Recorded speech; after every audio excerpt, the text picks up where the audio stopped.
All right, we're back in another pick'em video. It is Wednesday, April 2nd in the NBA. We have 9 games, and they all kind of suck. There's like huge spreads in all of them. So we're definitely going to be trying to look at some bench players or guys that are going to be able to do it in maybe limited minutes. And of course, some of these blowouts might not be blowouts. So you got to try to pick and choose your favorite plays from those games that you might not think are going to be these massive blowout situations. And in those games that you might think that are, go to players that you think are kind of blowout proof, some of these younger dudes that are playing more minutes as the season kind of winds down and the teams aren't really playing for anything.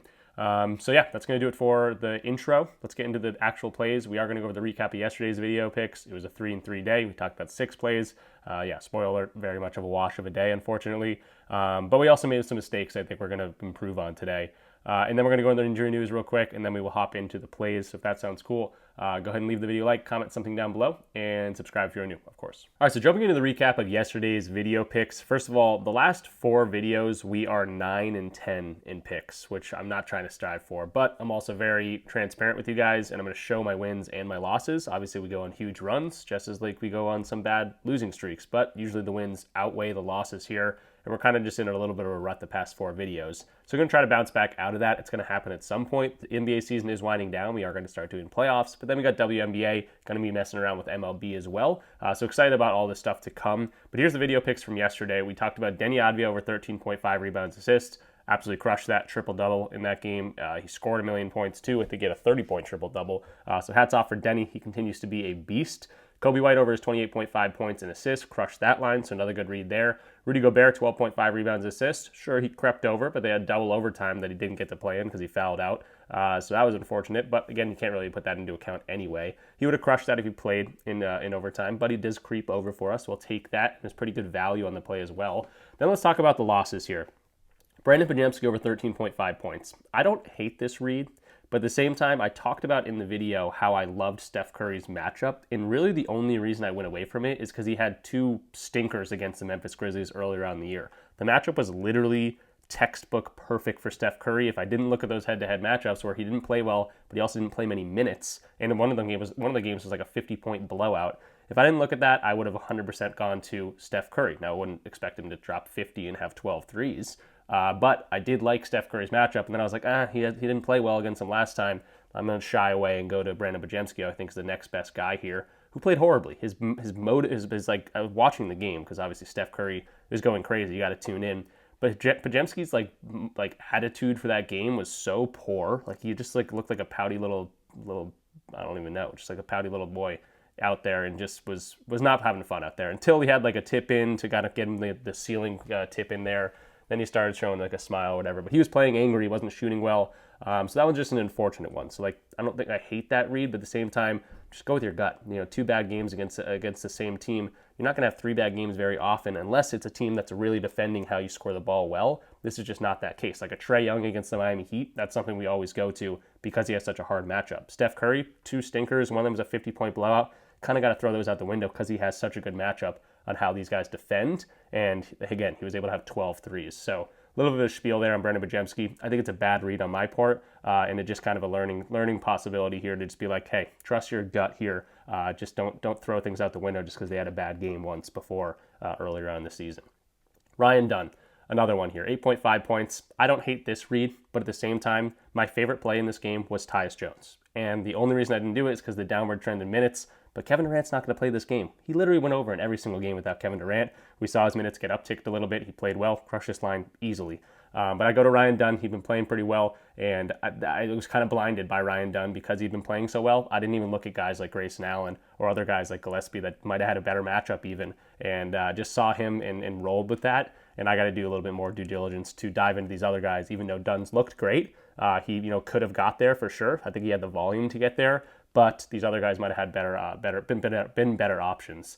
And then Chris Paul under 15.5 PRA. I would play that again just because the only thing I don't like about the read is that he was projected for 27 minutes, and I was like, no, I don't think he's going to play less than that. He played 28 minutes. The projections are probably smarter than I am most times.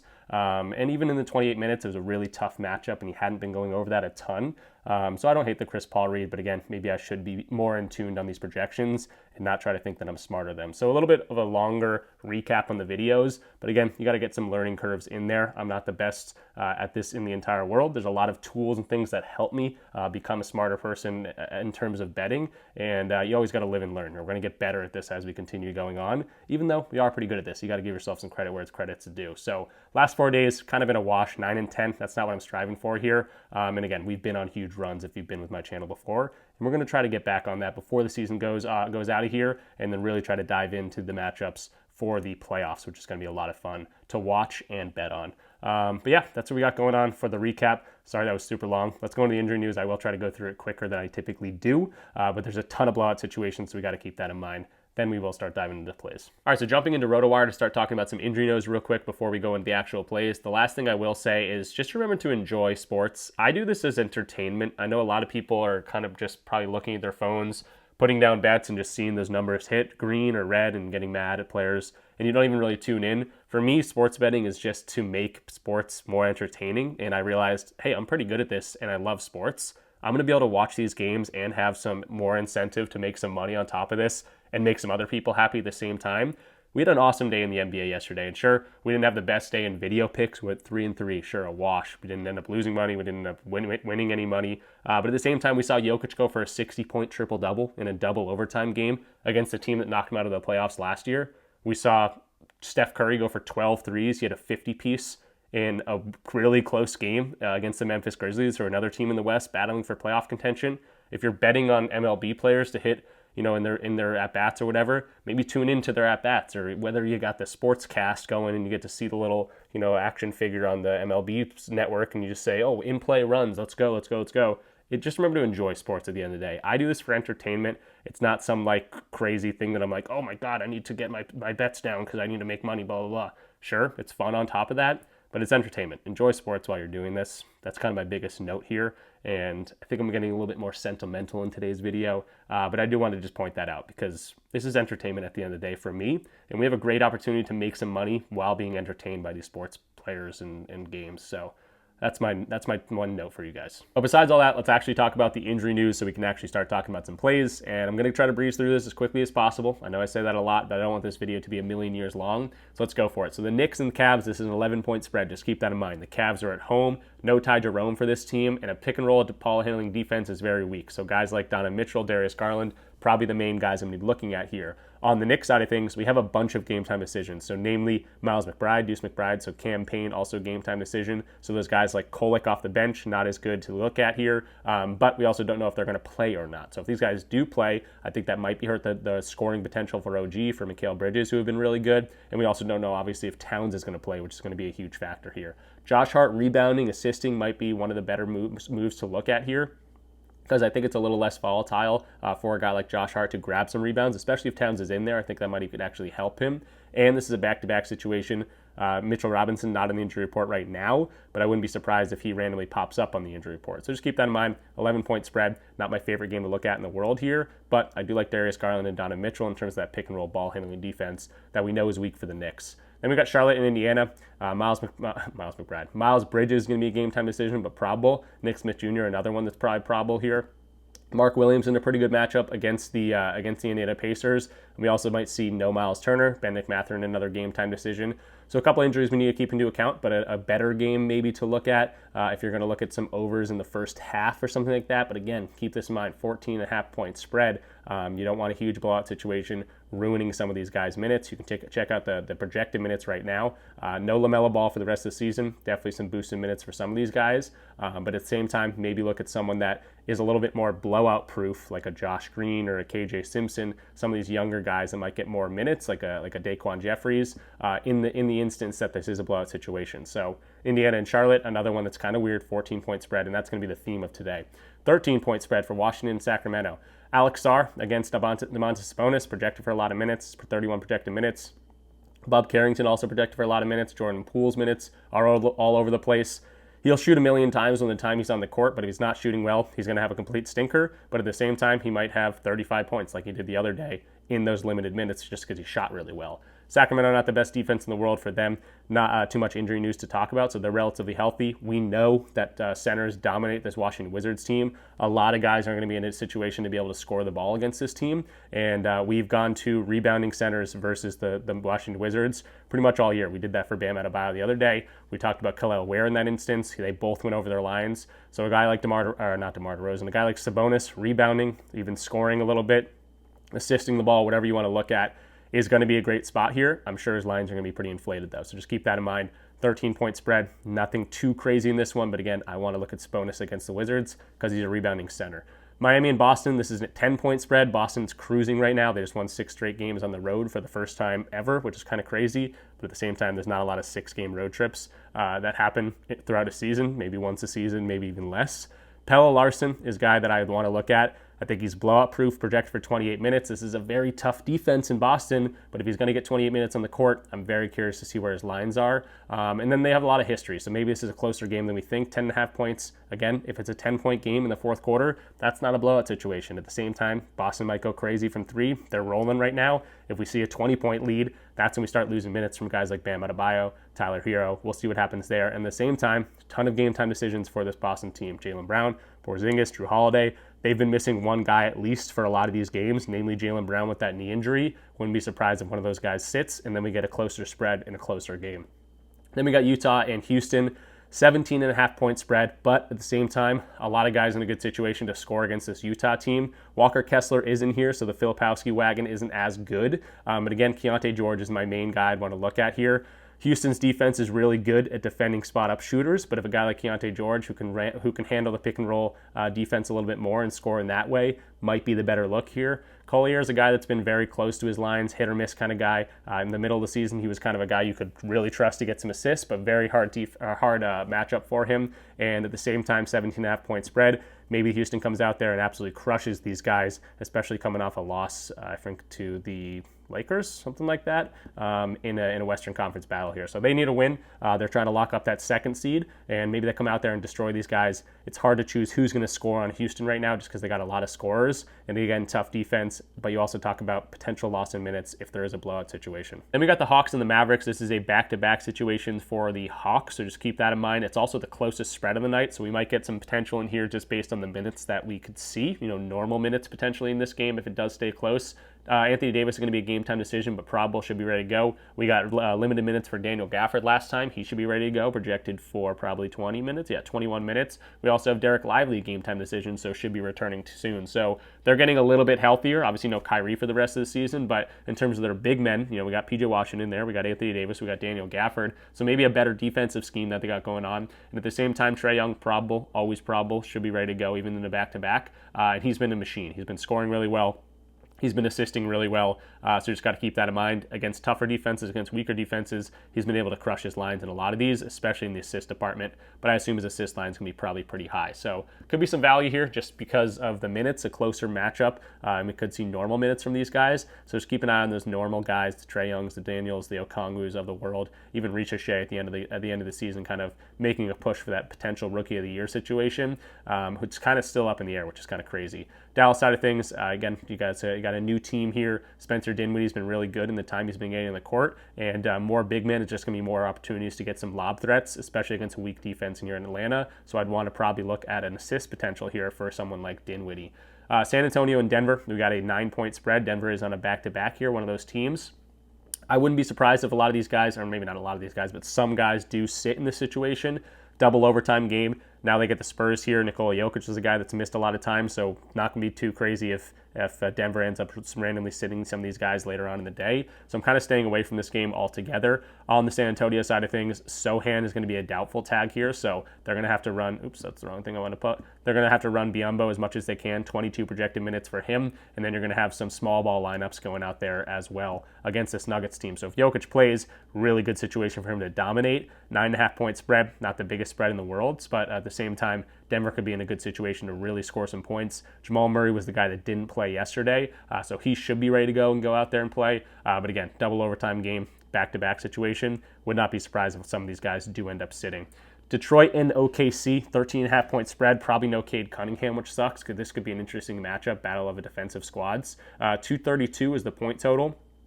Just keep in mind that Shai Gilgeous-Alexander just probably saw what Jokic did last night with the 60-point triple-double. He's pretty much locked in the MVP already, just based on their pretty much what they've done for the entire season as a whole team, potentially going to win 70 games. But just keep that in mind. Tougher defense maybe for a guy like him to score, but not even really, because they are a good team at spot-up defense. So could be a Shai Gilgeous-Alexander type of day, just based on what he saw from Jokic, and he wants to show, hey, I'm still the MVP of this league, at least for this year. Maybe not the best player in the league, but maybe MVP for this season. So it could be a really fun game here. Unfortunately, no Cade Cunningham. Definitely a tougher matchup for guys like Jalen Duren and Oscar Thompson, guys that do most of their damage at the rim, because this is a really good interior defense, especially with Chet and Isaiah Hartenstein in there. Then we got the Pelicans and the Clippers, 17.5-point spread. Keep that in mind. They just shut down everyone this Pelicans team did. Here's the projected minutes for a lot of these guys, so no one projected for more than 30 minutes. Could be definitely a hard spot to get some overs here for the Pelicans players, so could be a good spot to look at some unders for certain guys. Just because they're going up against a really tough defense and blowout potential, I'd look at some older dudes. They're probably going to run their younger guys as much as possible, so Bruce Brown, Kelly Olynyk, those are kind of like the older guys in this team. They'll probably want to do a youth movement here and see what their younger guys can do. So if you want to look at any overs for those guys, you want to be looking at some of the younger dudes and maybe fading some of the older guys. At the same time for the Clippers, again, a little bit of a scary one because it's a 17.5-point spread, and a lot of their main guys are these older dudes, Harden, Kawhi Leonard, injury-prone dudes over the last few seasons. Harden's been really good. You can see the projected minutes for these guys are going to be really high, but if there's any sort of blowout potential, I would not be surprised if the minutes are a little bit limited. So I try to go through that as fast as possible, but there's a lot of stuff to talk about with all the injury news, so hopefully you guys got some value out of that, and it's kind of going to happen hopefully in these games, or at least have some sort of inkling on what to kind of expect. All right, so we are at the 16-minute mark. I apologize for that, but there was a lot of stuff to talk about. Now we're going to actually start talking about some plays. In the first game, I'm going to have no plays in here. I just want to mention some guys, and we're also going to be using a tool called Props Madness like we always do. If you want to check out this tool, if you're watching this video and you're like, I got to finally check this thing out, it's awesome. So many tools, so many different stats and things you can mess around with, the filters, how people score their points.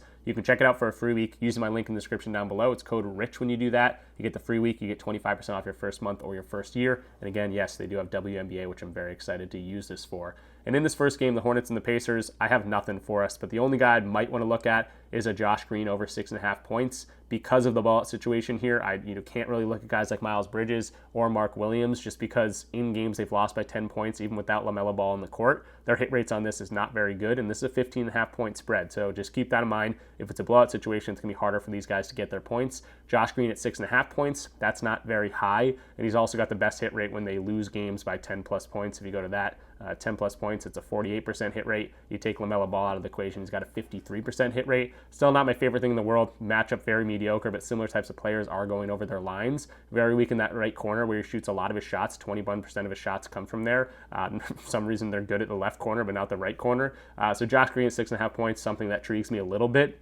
And then for these Pacers players, Obi Toppin would be the guy I want to look at, just because based on transition, that's his main source of scoring for Obi Toppin. They're ranked 19th here, potentially no Miles Turner, so that's probably why we're not getting lines for him, but just keep an eye out for Obi Toppin, especially if Miles Turner gets ruled out. Bennedict Mathurin not there, Miles Turner not there potentially. If these guys get ruled out, weaker transition defense against the Hornets, and blowout potential, he might get 22 to 25 minutes, which would be cool, and he could be the guy that I want to look at. But as of right now, nothing too crazy in this Hornets-Pacers game. Moving into this Kings and Wizards game, it is a 13-point spread, but you got to look at DeMar DeRozan. This is going to be the first official play. 13.5 rebounds for DeMar DeRozan. DraftKings has this right now at minus 125. I will take that. I do like his scoring potential too, but first of all, his rebounding, similar types of players to him have crushed their rebounds line, including Sabonis himself. He had 18 rebounds earlier in the year on a 15.5 line.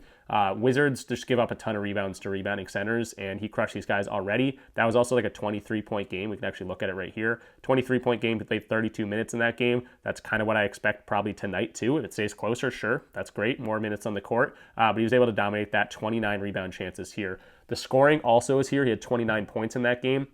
The only reason I'm not going to look at his scoring is simply because it's something you could definitely look at. And again, I got scared by the Bam Adebayo one, ended up not taking his 21.5 line. He had 28 points in that one. But if you want to add the points or you see some value on his points as well, that's an option here. The only thing I'm kind of scared about is since Zach LaVine came to town, that's wrong. Since Zach LaVine came to town, he has not been scoring as much in those games. He did have some injury news here, so he wasn't playing as many minutes, but if he's going to get, around 30 to 36 minutes, he's projected for 36 minutes today. He's going to be over this line in 37% of those, so it's not the best in the world. It's not the worst in the world, but he does have a really, really good matchup to score the points. The rebounding line, sure, if you find this at 14.5 for plus money, I'm going to take it 13.5 for the video pick here at minus 125. He's over this in 5 of 8 games. So Sabonis rebounds at 13.5. I do like that a lot. That's going to be the first official video pick. Then moving into the Knicks and the Cavs game, I don't know if any of these are going to make official video plays, but I do have 3 leans in this game. First is going to be Donovan Mitchell over his 25.5 points. The main thing here is they're very weak against his pick and roll ball handling defense in terms of scoring, so that's his best type of scoring. They're literally ranked dead last, this Knicks team. They don't allow a lot of free throws. The transition is very mediocre, but pretty much they don't allow spot-up shooting, so they let the ball handlers go one-on-one with them, and they have weak interior defense, so if Donovan Mitchell can get to the rim, which I do kind of expect him to do today, over 25.5 points is a pretty good look. If you look at his hit rate against defenses that have horrible pick and roll ball handling defense or allow scorers to have the ball in their hands and score a little bit, they defend the spot-up shooting really well. Pick and roll ball handling defense, you see the bottom third of the league jumps to a 61.5% hit rate. If you look at the bottom 5 teams in the league, he's actually jumps to a 64% hit rate. And the thing I like about this over Darius Garland, who also is a pick and roll ball handling guy, if you put all these guys active in the lineup, so acquisition of DeAndre Hunter, Mobley active, Garland, Jared Allen, there's only 3 games, but he's over in all 3 of those games, one of them being the Knicks, and then 2 really tough defenses with the Celtics and the Pistons. This is kind of where Donovan Mitchell strives here. So yes, there's blowout potential, 11-point spread. I don't think the Knicks are going to roll over here, hopefully not. Hopefully, like Karl-Anthony Towns and some of these other guys can play, and Donovan Mitchell's in a really good position here to score the ball. So 25.5 points, probably my heaviest lean on this game. Potentially going to be an official video pick, so I wanted to mention that. The other guys I want to mention in this one is going to be Mikal Bridges over his rebounds and assists is what I'd want to look at here. So rebounds and assists has been pretty good, especially in away games without Brunson. You go to games without Brunson, again, we don't know who's going to play on the other side of things, but without Brunson, he's over this in 71% of games. Weirdly enough, he doesn't score as efficiently on away games. Maybe that's not weird, but the guy likes to shoot the ball. Doesn't score as efficiently, but can do rebounding and assisting better in away games. So here's his hit rate without Brunson in general. In away games, again, you can kind of take this with a grain of salt, but over in away games in every single game without Brunson, kind of a cool little hit rate there, a little pattern that I'm seeing. So something I do like to see here. He's played these guys twice so far this season. Got there in one game, only played 29 minutes in this game. They lost by 37, so didn't get there. So barring some huge blowout, I do like his potential here to get some rebounds and assists rather than his scoring potential here. And again, we don't really know who's going to play for this team just yet, but Mikal Bridges over his rebounds and assists does look pretty good. And then the last play, I don't know if a lot of people are going to be on this one, but Josh Hart's rebounds, it's plus money at 9.5 right now. I'm sure you can find it at 9, even 8.5. Some places it's going to be juiced. But the thing I don't like, or the thing I do like about this one is Mitchell Robinson is on a back-to-back here. He's been injured pretty much all season. It's a tougher matchup here, but Mitchell Robinson potentially might not play in this one. And then Towns on the other side of thing might play. In games that Towns plays, I think that helps Josh Hart's rebounding in terms of the hit rate. It definitely does. And if you start thinking about the game, Towns is going to be matched up with Jared Allen. Guys like Evan Mobley have to box those guys out. More rebounding opportunities for Josh Hart. This jumps to a 65% hit rate. So Josh Hart to get some boards. I also like this and similar types of players. So again, not the centers getting rebounds, but kind of the power forwards, small forwards, being able to get there. The other guys are doing the dirty work and boxing out, like a guy like Towns or something like that, or even if Mitchell Robinson's in there, and then these other guys come in there and grab some boards. So Josh Hart over his 9.5 rebounds, also a pretty good look in this one. So even the 11-point spread, I do like a lot of potential in this game. Moving into the Heat and the Celtics, I got one play here, and it's going to be a guy we went to the other day. Pelle Larsson, projected for 28 minutes in this game. Same read as we had the other day, except not as weak a matchup against the Wizards. This is against the Celtics. 25-plus minutes, he's over in every single game, including games that there have been blowouts, 26-point victory, 23-point victory. This is a game they lost by 15, which is pretty much the spread today, only 11-point spread actually. So he got that against the Clippers. That'd be the main look I'd want to get here because he still got that. In the 28 minutes, he shot 3 of 8. Doesn't need to shoot particularly well. Maybe get to the free throw line, knock down a 3 or 2. Very tough defense against the Celtics here, but potentially a lot of injuries for the Celtics. Porzingis, Horford, Jaylen Brown, other guys potentially on the injury report. I guess I should just pull that up right now. A lot of injury report for the Celtics here if I can find the game. Jaylen Brown, Drew Holiday, another big defender, Porzingis, all game time decisions. If some of these guys do end up sitting, then we could see a little bit of a weaker defense for the Celtics. And Pelle Larsson, again, 25 plus minutes. And against any of these guys, some of these weaker defenses, two of them against the Wizards, but again, the one against the Clippers would be the main look I have here. In that much time, he's been able to get the shots up.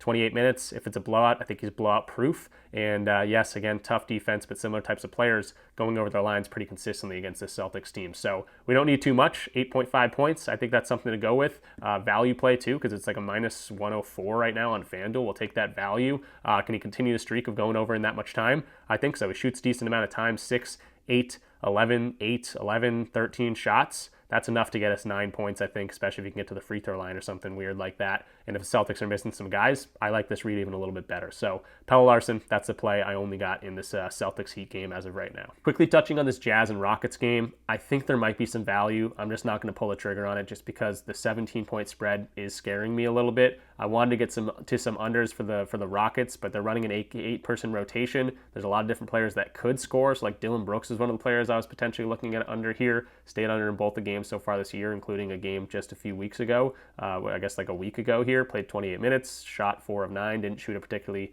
crazy game. 11-point game in that one. He was the guy I was looking at the unders, but at the same time, games they've won by 15 plus points. Sure, it's a 15-point or 50% hit rate. I do like to see that. But if you start including all these different players in there, the hit rate actually goes up. So getting everyone active, which they are, 4 of 6 games. So he was the main under I was looking at. Kind of shied away from that, and I looked at a bunch of other players, and I start realizing like, hey, I kind of like their overs, but I don't think I'm going to fall for it just because the huge spread. I don't want some massive blowout to happen, and a lot of these guys don't play their main minutes, and we fall into that trap. Similar thing with the Jazz side of things. I couldn't really get to anyone that I really liked. With the huge blowout potential. Moving on to the next official video pick here, it's going to be Spencer Dinwiddie over 7.5 assists. Now this is a plus money play, so really liking the value on this play. Again, plus money. We don't shy away from doing that for video picks all the time. Rebounds and assists is probably the easier play here at 10.5 if you want to look at some non-plus money. But I think the assist is going to carry this one, and I really like the potential here. Now, why do I like it? He's going up against the Atlanta Hawks. They're very weak interiorly.